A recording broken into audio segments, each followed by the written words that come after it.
Okay. Hello, my name is Shia Matson, and today I'll be telling you about the Good Samaritan window at the Chartres Cathedral.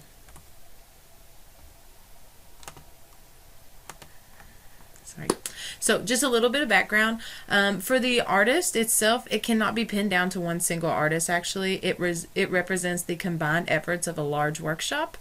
It was created in the early years of the 13th century, can be found at the Chartres Cathedral in northern France, and it was created between 1190 and 1220 CE, which was well into the development of the French Gothic architecture. So, importance and what did critics say about it? It was really important because it was the celebration of the glory of God through the use of large stained glass windows. These walls, so actually the walls of this Chartres Cathedral were built really high to accommodate to these stained glass windows, and they were captivated by many of the population due to the different colors that the ordinary population was not really aware of. It served as a glowing manifestation of Christian doctrine, and it invited people to move towards religion by encouraging them to follow in the footsteps of these saints. And when I say these saints, I mean these saints that were portrayed in these pieces inside the Chartres Cathedral. So influences. So there were some influences, such as historically, socially, or religiously, that helped influence this work. It was advancement in building technology and increasing financial situations. So one of these was that they were really competitive, such as the monastic communities. So the monastic communities were a huge part of this evolution.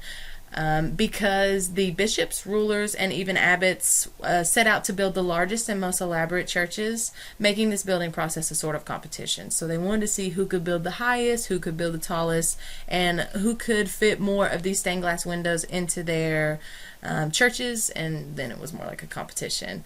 And then this new style and technique of building also coincided with the emergence of a monarchy, it emerged as the powerful centralizing force. So what was the main purpose? So the purpose of the Good Samaritan window was that it portrays God's creation of Adam and Eve, their temptation, fall into sin, and expulsion from the paradise of the Garden of Eden.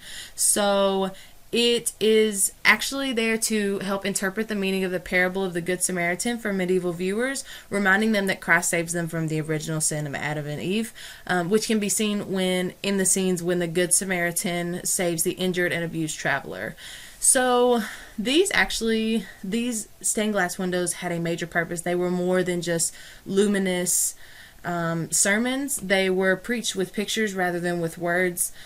These radiant pictures were directed at a diverse audience of worshipers drawn from a broad spectrum of medieval society who derived multiple meanings from gloriously complicated works of art. And there's more because this is really important. So, as you can see on this picture, I focus more on the Good Samaritan window and the piece of the window that focuses just on the Good Samaritan itself, but actually there's 24 panels of this whole piece together, and that was really interesting to me because it tells a story. So for instance, number 17, as you can see on here, is Eve holds flowers and talks to the devil. 18, the fall of man, Adam chokes on an apple. 19, God confronts Adam and Eve. So it actually tells the whole story of Adam and Eve. And then when you look at these panels, they put them into different groupings. So panels 1 through 3 are signature panels featuring shoemakers. Panels 4 through 12 present the parable of the Good Samaritan. Panels 13 through 23 present material from the book of Genesis itself. And then panel 24 presents Christ in majesty. So for me, I felt like the main purpose was to tell a story, and I felt like this piece really did a great job at doing that.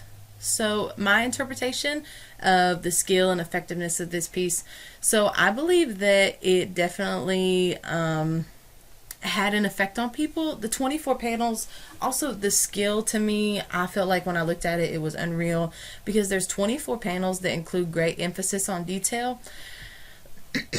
Also, for me, I felt as if it portrays the story of Adam and Eve that it is trying to. It also serves as an invitation for viewers to draw closer to religion through a different type of education, meaning that it helps act as a pictorial guide to those who may not be able to read.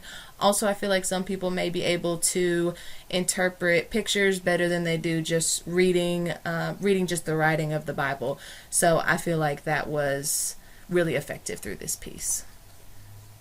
So the main focus, definitely the main focus was to depict religious scenes that helped to tell the faithful the key stories of the Bible. It was also to show scenes from the parable of the Good Samaritan, but also the main focus of this window is to show that the representation of Jesus, and through when he takes the lone traveler to an inn and promises to return to pay the bill.